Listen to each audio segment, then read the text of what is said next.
It's such a jolly feeling, I tell you. I've got Mandy with me, Mandy McAvoy. I've got Mariane Quinn, and I've got Tracey with me, Tracey Muldoon. This is a person of the hospice staff there on the Southern Area Hospice, and Tracey and Mandy and Mariane are your volunteers. You're going off to walk around the world. Well, we have done. Or more or less. Yes. You walked around the world to get here. We did. You've been there. That's, we did, yeah. That's the qualification getting in. Because you've done the trekking to Mexico, you've done the trekking to South Africa, Vietnam, Costa Rica, Sahara. That's the most recent one. Wow, these are super people, I tell you. And I have also done Machu Picchu. Machu Picchu. Now, Mariane has done six. I've only done 3. Oh, I love your use of language there, dear lady. Only done 3. I'm only in Newry. For goodness sake, only done 3. But these are the backbone of hospice fundraising. Absolutely, definitely. Tracey. These are Mariane and Mandy are just examples of some of the people who do great work for the hospice, who work tirelessly throughout the year to fundraise, to go and then to also trek across places like the Sahara and Costa Rica, and that to raise funds that we. But the secret in the formula is that you enjoy it. Yes. You know, if you were going to be funded, if you were going to be sponsored for standing on your head in the middle of November in a bucket of freezing water, you mightn't do it as readily. No. But the kind of alchemy is that you're getting to explore yourselves in your adventures. Yeah. You know. That's true, yeah. What about your rationale for coming to it, Mariane? Where did it all start for you? I would say I'm a volunteer 13 years with the hospice. Yes. And what brought you to it? I just wanted to do something for the community. Yeah. And I just asked, could I go in and volunteer? Yes. And filled in my form. But when I went into the fundraising office, I seen a big sign for the Great Wall of China. And I asked what it was about, and they said, oh, you have to fundraise £3,250, I think it was then. Yeah. But I was too late to do it, and they said, but there's one every 2 years. And I said, right, I'll do the next one. Yeah. So the next one was Peru, and I think I was the first one to put my name down. I never thought about it, I just wanted to do it. Mandy, what about you? You're first one of the 3. I was speaking to 2 ladies one day on a bus trip, and they were showing these photographs of this trip that I'd been to in Peru. And I remember just thinking at the time, gosh, I would love to do that sometime. But then I had 2 kids, and it must have been a good 6-7 years after that that I saw an ad in the paper for an information evening on Trek Mexico. So I went ahead. I went to the information evening with a cousin who I thought was going to come with me, and she didn't. She let you down at the last minute. She let me down at the last minute, so I had to sign up on my own. Go for it. I signed up on my own, but I met great people there, and Mariane, one of them, and Mariane, what was your greatest trekking experience thus far? A lot of people ask me that question, and I can't. Every trek is different. Yeah. We have great. Tell me what was special about Machu Picchu. Coming through the Sun Gate. What is the Sun Gate? Well, when you walk for 4 days and you get to the top of the Sun Gate and you see Machu Picchu. You see it. And what are you? You're high up at this point. Oh, yes. And you're looking into the distance. Yeah. How far in the distance from the Sun Gate is Machu Picchu? We thought it was very close to us, but we had to walk near enough another full day to get to it. Another full day to get there. And then we went down into a small town, and it was just amazing. The train ran down the middle of the town. Yeah. It was so small. And is it a town of Machu Picchu? It's or is Machu Picchu the ruins? Is the ruins. Yeah. Is the ruins, you know. Because the next day, the only thing transport is in this small town is buses. Yes. And they had to come in through the train. Yes. So they took us back up. The next day we had a night's sleep in a hotel, which was lovely after camping out. No washing. We went in the morning, they brought you a small dish with that much water in it. Yeah. To brush your teeth, and they brought this cocoa tea to drink for the altitude, and that helps.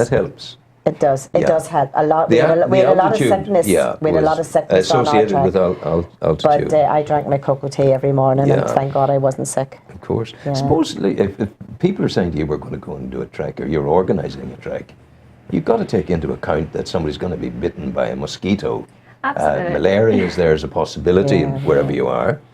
How do you know, what about... Well, that's one of the things that we would look at is whenever we're organising for the next destination, you know, we'll look into the country and obviously and make sure people take kind of precautions that they need to, whether it be vaccinations that they have to get before they go, and just to do a bit more research and obviously look at things like altitude sickness. And it's about being important and being everyone looking after themselves, so keeping themselves hydrated while they're on the trek. You know, whenever we were in the Sahara, it was very, very hot, so we obviously had to stop every so often and make sure we topped up with water and obviously our sun cream and that as well. So there is a personal responsibility there too for everyone. But I mean, you go to the Sahara, ordinary folk don't go to the Sahara.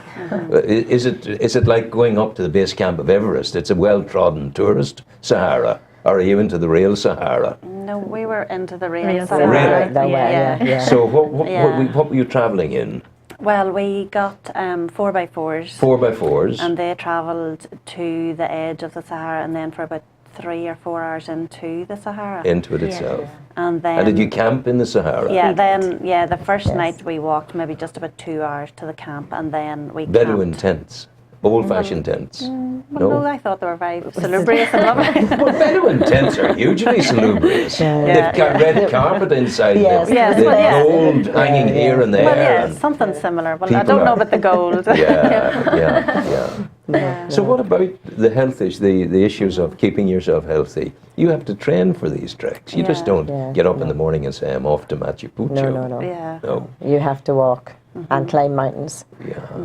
So your ankles are okay and your joints are okay. You're blessed. We are blessed, yes. Although the first day in the Sahara, we were in the dunes and there was a lot of people got sand into their boots, and there was a lot of people went down nearly the first day with blisters. Blisters as a consequence but of that. luckily, the hospice always organised a doctor on the treks with us. It's a bit so like, he treated us all and we got through it. It's a bit like, how do you avoid malaria? You don't get bitten. That's how you avoid malaria, full stop, and that's the end of it. But if you're, common sense would tell you, you need the right kind of boots to be in the Sahara to begin with, you know. That's right, But it's a cracker of an idea for raising the funds for hospice. Absolutely.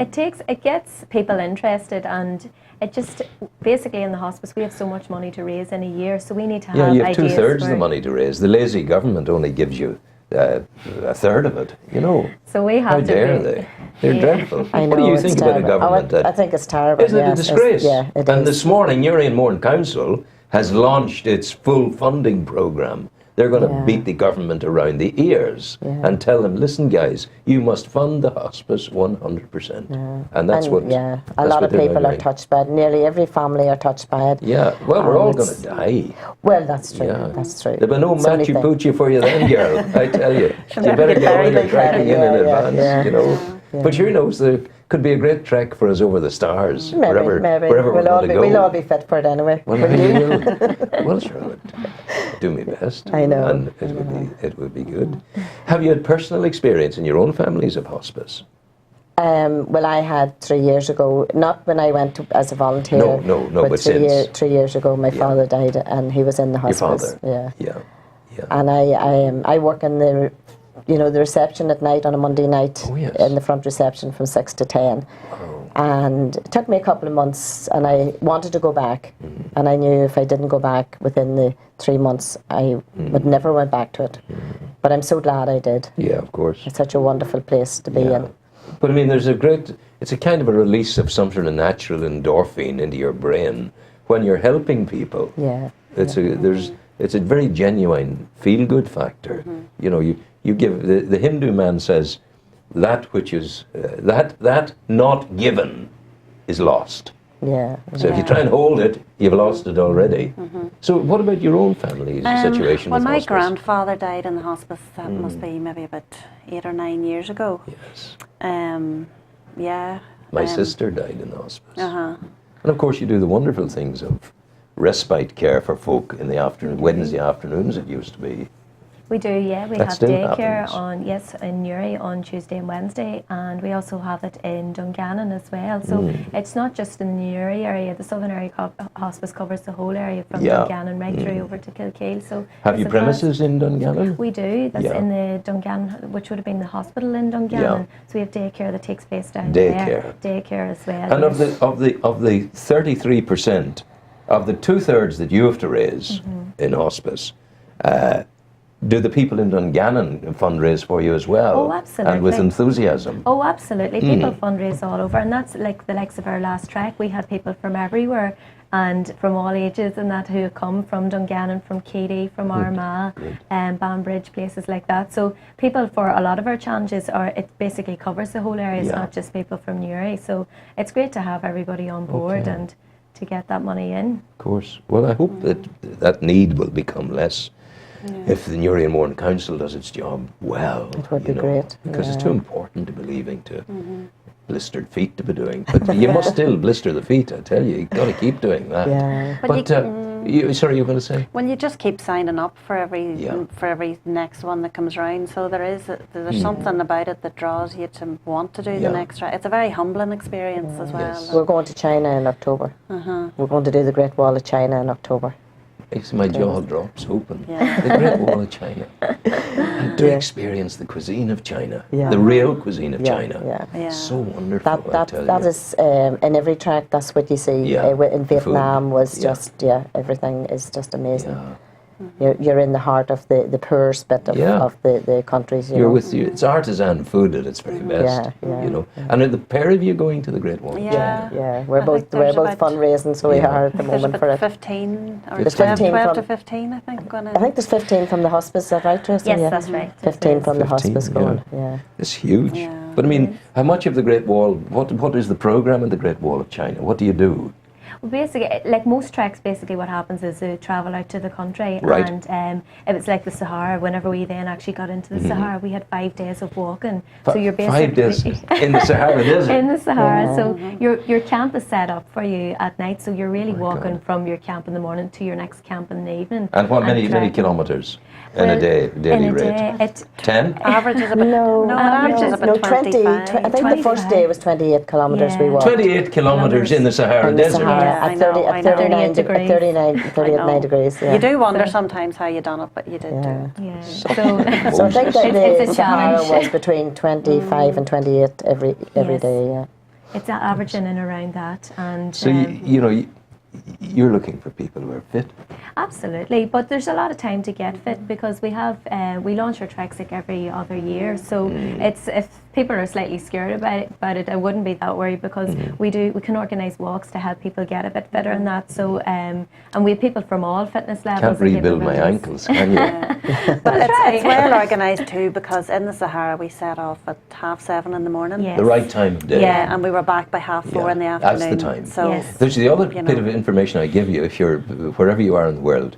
Never fight your crocodile after sort of 2 hours after sunup, because your crocodile will be cold and his blood will not be warm. So if you need to take him out and make progress on, then do it before the sun goes high in the sky. You never know when you every need track that. you're up at 6 o'clock every morning. That's good. That's good. It's never. It's nothing.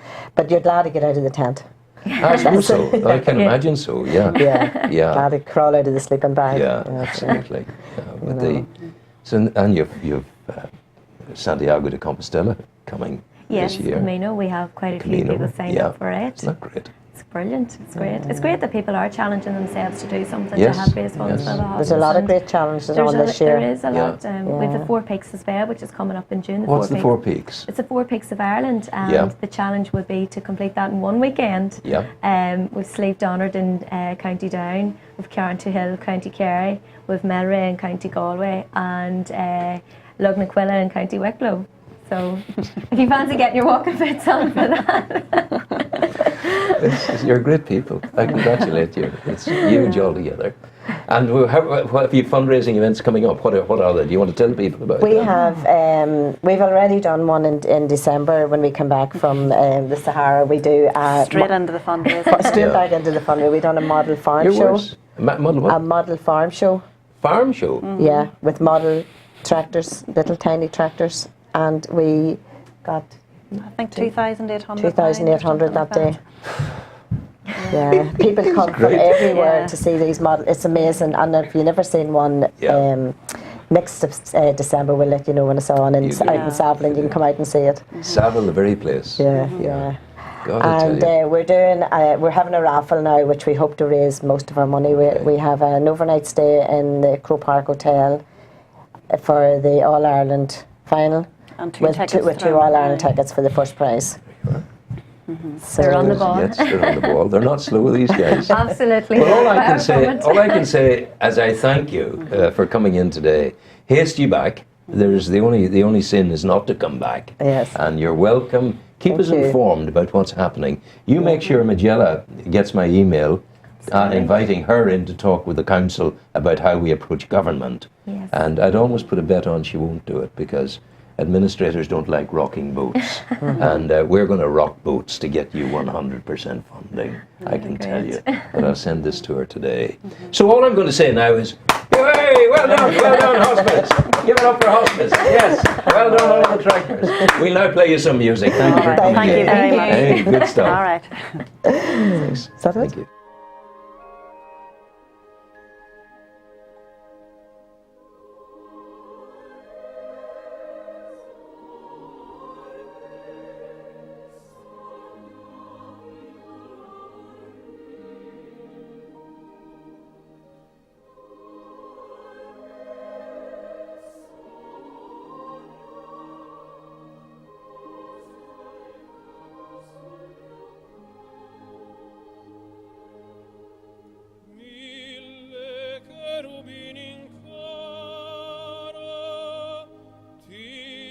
sorridono dal ciel una dolce canzone t'accarezza il crin una manti guida lieve